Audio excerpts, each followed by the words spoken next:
Welcome everybody. ఈరోజు current affairs highlights ఏంటో చూద్దాం. మేజర్‌గా ఈరోజు వన్ వెరీ బిగ్ ఇన్ఫర్మేషన్ తప్ప పెద్దగా కూడా ఏమి కరెంట్ అఫైర్స్‌లో తెలుసుకోవడానికి లేదు. సో బేసిక్‌గా సెంట్రల్ ఏషియాలో ఇండియా రిలేషన్‌షిప్స్ ఏవైతే over a period of time last కొద్ది రోజుల్లో బాగా న్యూస్‌లో వస్తుంది దాని గురించి బిల్డప్ కింద ఈరోజు ఇంకొక ఆర్టికల్ కూడా వచ్చింది. బేసిక్‌గా సెంట్రల్ ఏషియా అనేది ఒక వెరీ కంటెన్షియస్ పొజిషన్ అయిందని ఆల్రెడీ మనకు అర్థమైన పాయింట్.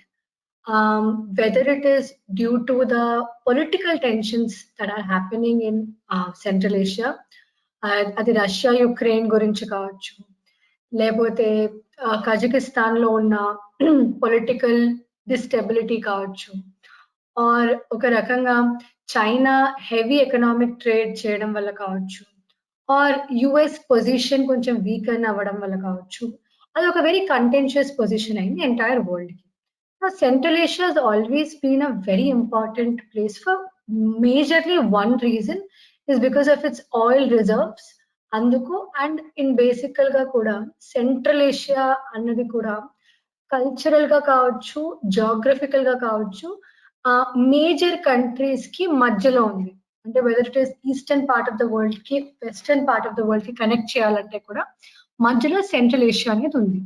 నా ఒక కరెంట్ కాంటెక్స్ట్ ని పక్కన పెట్టి ఒక్కసారి హిస్టారికల్ గా వెళ్తే కూడా నౌ సెంట్రల్ ఏషియాకి ఇండియాకి ఫర్ ఎవర్ నుంచి ట్రేడ్ అనేది ఉంది. Even during the times of Indus Valley civilization or a little before that also ఇండియాకి సెంట్రల్ ఏషియాకి ట్రేడ్ రిలేషన్షిప్స్ అనేవి చాలా స్ట్రాంగ్ గా ఉండింది. అవి ఎలా ఉండింది అంటే ఆల్దో ద గ్రేట్ హిమాలయాస్ ని క్రాస్ చేయడం కష్టమైనప్పటికీ సులేమాన్ రేంజెస్ ఏవైతే ఉన్నాయో సులేమాన్ రేంజెస్ నుంచి ఇండియా వైపు వచ్చేవారు. సో ఈ సులేమాన్ రేంజెస్ ఏదైతే ఉందో అది Afghanistan and modern day Pakistan దగ్గర మధ్యలో ఉంది. రైట్, అక్కడ ఫేమస్ 3 పాసెస్ కూడా ఉన్నాయి. గోమల్ పాస్, బోలన్ పాస్ అని, ఖైబర్ పాస్ అని. ఈ 3 పాసెస్ ద్వారా కూడా ల్యాండ్ రూట్ అనేది ఆఫ్ఘనిస్తాన్ త్రూ నుంచి పాకిస్తాన్ కి, అంటే అప్పట్లో పాకిస్తాన్ ఇండియా కలిపి ఉండేది కాబట్టి సో దట్ ఈస్ హౌ ఒక ఆఫ్ఘనిస్తాన్ త్రూ నుంచి సెంట్రల్ ఏషియా నుంచి ఇండియాకి రిలేషన్షిప్స్ అనేవి ట్రేడ్ రిలేషన్షిప్స్ ఏర్పాటయ్యాయి. నౌ మేజర్ గా అప్పట్లో కావచ్చు, ఆల్దో టెక్నాలజీ బాగా డెవలప్ అయింది, ఇన్ఫ్రాస్ట్రక్చర్ మోడర్న్ డే వరల్డ్ లో బాగా డెవలప్ అయినప్పటికీ geographical landlocked positions or very important strategic land locations continue to be the most important factor between two countries. Right, మనం అక్సై చింగ్ గురించి డిస్కస్ చేసుకున్నప్పుడు కావచ్చు, లేకపోతే డెప్సాంగ్ గురించి మొన్ననే ఒక ఆర్టికల్లో మనం రియలైజ్ అయింది ఏంటంటే కీ ల్యాండ్ జాగ్రఫీ పొజిషన్స్ ఏవైతే ఉంటాయో very very important. Same way Afghanistan ఒక కీ ఇంపార్టెంట్ పాయింట్ అని ఆల్రెడీ తెలుసు. అండ్ బేసికల్ గా the rise of Taliban in Afghanistan makes it a very important conversational topic for the entire world. Right, obviously మనకి ఎందుకంటే మనకి పాకిస్తాన్ తో ఒక రిలేషన్షిప్ ఉంది కాబట్టి ఆటోమేటిక్ గా మనం ఆఫ్ఘనిస్తాన్ గురించి డిస్కస్ చేస్తాం. కానీ ఇన్ జనరల్ ఆఫ్ఘనిస్తాన్ తాలిబాన్ అనేది ఎంటైర్ వరల్డ్ కి వెరీ ఇంపార్టెంట్ కాన్వర్జేషనల్ టాపిక్. ఈ అన్ని పాయింట్స్ కూడా మీకు అర్థమైంది.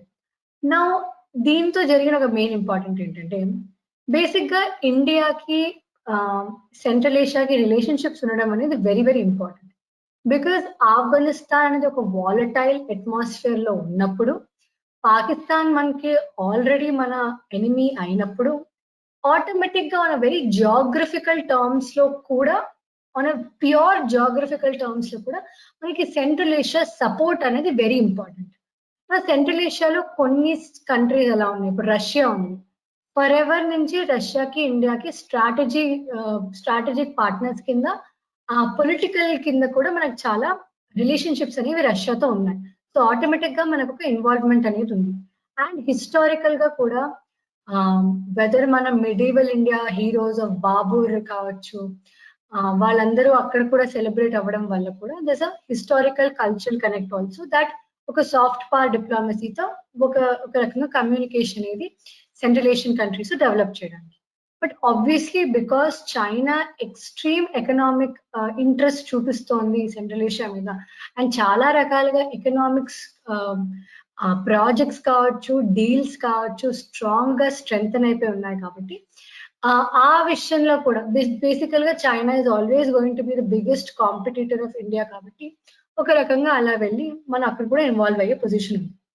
నౌ ఎంటైర్ వరల్డ్ కి and India is not a exception that మనకి మెయిన్ ఇంపార్టెంట్ ఏంటంటే ఒకప్పుడు యుఎస్ మొనాపలి అనేది ప్రపంచంలో నడిచేది అండ్ రష్యా ఇన్వాల్వ్మెంట్ అనేది ఉంటుండేది. ఇప్పుడు ఒక రకంగా US power as a complete supreme monopoly ఎలా ఉండేదో ఆ రేంజ్ లో లేదు. రష్యన్ ఇన్ఫ్లుయెన్స్ కూడా యాక్చువల్ గా చాలా రకాలుగా తగ్గింది. China is emerging as one of the biggest competitions. China competitive గా అవ్వడం అనేది నెగెటివ్ అన్నది మనకి మీకు ఆబ్వియస్లీ తెలిసిందే. Whether it is because of our border issues or whether it is because of the economic ఒక రకంగా similarity between our country and China కావచ్చు, ఆర్ ఇన్ జనరల్ మనం ఐసోలేట్ అయ్యేలాగానే చైనా క్రియేట్ చేస్తుంది అట్మాస్ఫియర్. అందుకు కూడా సెంట్రల్ ఏషియా అనేది important. నా ఇండియా ఫర్ ఎవర్ నుంచి ఇప్పుడు యూకేతో కాస్త స్ట్రాంగ్ ట్రేడ్ రిలేషన్షిప్స్ ఉన్నాయి కానీ సెంట్రల్ ఏషియాలో కావచ్చు, ఇన్ జనరల్ వేరే పార్ట్స్ ఆఫ్ ద వరల్డ్ కావచ్చు, స్ట్రాంగ్ ట్రేడ్ రిలేషన్షిప్స్ అనేది మెయింటైన్ చేయలేదు. అండ్ చాలా కష్టం కూడా, ఎస్పెషల్లీ సెంట్రల్ ఏషియాలో, because already most of its part చైనాని కంఫర్టబుల్ గా తీసేసుకుంది. రైట్. స్పెషల్లీ హైవేస్ ప్రకారం కావచ్చు, major land related big projects అని చైనా చేతుల్లో ఉంది. అండ్ చైనాకి ఈజీ కూడా. బికాస్ చైనాకి ఏ రకంగా కూడా హాస్టైల్ నేబర్స్ అనేవి లేవు between Central Asia and China. మనకి 2 హాస్టైల్ నేబర్స్ ఉన్నాయి and one is China and one is Pakistan. And you also have a very volatile neighbour in terms of Afghanistan. అంటే సెంట్రల్ ఏషియాకి ఇండియాకి మధ్యన 3 వెరీ హాస్టైల్ నేబర్స్ ఉన్నారు మనకి. Hostile countries ఉన్నాయి మనకి. Right. So Afghanistan perspective నుంచి చూస్తే ఆఫ్ఘనిస్తాన్ మనతో ట్రేడ్ రిలేషన్షిప్స్ మెయింటైన్ చేయడానికి రెడీగానే ఉంది to an extent at least. But ఈ పాకిస్తాన్ ఏదైతే ఉందో, పాకిస్తాన్ ల్యాండ్ రకంగా కావచ్చు లేకపోతే అదర్వైజ్ కూడా డైరెక్ట్ గానే ఇండియాకి ఒక రకంగా సెంట్రల్ ఏషియాకి రోడ్ లింక్స్ కి ల్యాండ్ లింక్స్ కి అగేన్స్ట్ గా ఒక ఒక ఒక రెడీగా ఒక పాయింట్ ఆఫ్ వ్యూలో రెడీగా ఉంది. అండ్ డైరెక్ట్ గానే అది ఆబ్జెక్ట్ చేస్తోంది from having land route or land trade link between Central Asia and India.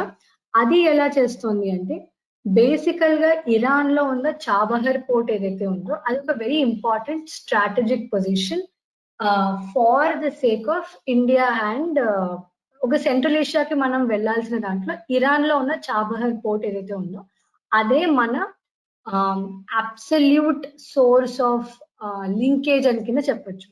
Because obviously comparative to a lot of Central Asian countries, Iran తో మన relationships are better. And geographical గా కూడా Chabahar port ఒక landlocked position నుంచి బయటకు తీసుకొస్తుంది. అంటే ఆఫ్ఘనిస్తాన్ ఏదైతే ఒక ల్యాండ్ లాక్ పొజిషన్ లో పెట్టేస్తోందో ఆ పొజిషన్ నుంచి బయటకి తీసుకొస్తుంది ఈ Chabahar port in Iran. So అది ఒక వెరీ ఇంపార్టెంట్ పాయింట్ అవుతుంది. ఈ చాబహర్ పోర్ట్ ఏదైతే ఉందో అది international north south transport corridor INSTC అని చెప్పి ఒక అగ్రిమెంట్ ఒక గ్రూప్ ఒక ఆర్గనైజేషన్ లో పార్ట్ లో ఉంది. ఈ గ్రూప్ లో ఆర్గనైజేషన్ లో పార్ట్ ఉన్న దాంట్లో Pakistan is clearly not allowing a road link between India and central Asia. So ఒక రకంగా చాబహర్ పోర్ట్ కి ఇండియాకి ఒక లింకేజ్ అనేది మెయింటైన్ చేయడానికి డైరెక్ట్ గానే పాకిస్తాన్ ఆబ్జెక్ట్ అనేది చేస్తుంది. Now weather it is for the movement of goods and services, weather it is ఒక రకంగా అబ్సల్యూట్ ట్రేడ్ సర్వీసెస్ కావచ్చు, ఈ చాబహర్ పోర్ట్ ఒక ఇంపార్టెంట్ పొజిషన్ అనేది అవుతుంది ఫార్ ఇండియా. నౌ రష్యాతో మన రిలేషన్షిప్స్ డీసెంట్ గా ఉండడం వల్ల కావచ్చు, ఇరాన్ తో మన రిలేషన్షిప్స్ డీసెంట్ గా ఉండడం వల్ల కావచ్చు, వీళ్ళిద్దరే మన hope on giving us some kind of a boost so that India can also have some kind of a trade relationships in India. ఈ ఆర్టికల్ వెరీ ఫస్ట్ లైన్ లోనే హైలైట్ చేస్తున్న ఒక ఇంపార్టెంట్ పాయింట్ ఏంటంటే ఎకనామిక్ గా at least are materialistic గా at least central Asia నుంచి ఇండియాకి అంత బెనిఫిట్ ఉండకపోయినా, ఒకవేళ ఎంగేజ్మెంట్ లేకపోతే, ఒకవేళ సెంట్రల్ ఏషియాతో రిలేషన్షిప్స్ మెయింటైన్ చేయకపోతే డిసడ్వాంటేజెస్ అనేవి ఇంకా ఎక్కువగా ఉంటాయి because obviously you have hostile neighbours of China, Pakistan and a volatile neighbour of Afghanistan ready. Now ఇది ఒక వెరీ డైనమిక్ పొజిషన్ లో పెడుతుంది అండ్ డెఫినెట్లీ ఒక రకంగా weather it is India Russia relationships కావచ్చు, వెదర్ ఇట్ ఈస్ ఒక రకంగా China's relationship with Pakistan and Afghanistan కావచ్చు, because China has excellent relationships with Pakistan and good relationships with Afghanistan also. So ఇలాంటన్నిటి వల్ల కూడా ఒక పవర్ స్ట్రగుల్ కావచ్చు, power dynamics కావచ్చు అండ్ మనకు కూడా పర్సనల్ గా కూడా వెరీ ప్రాబ్లమాటిక్ జోన్ కింద ఉందన్నమాట. సో అందుకు India's return to central Asia is more of a challenging experience than a very simple one. That's it.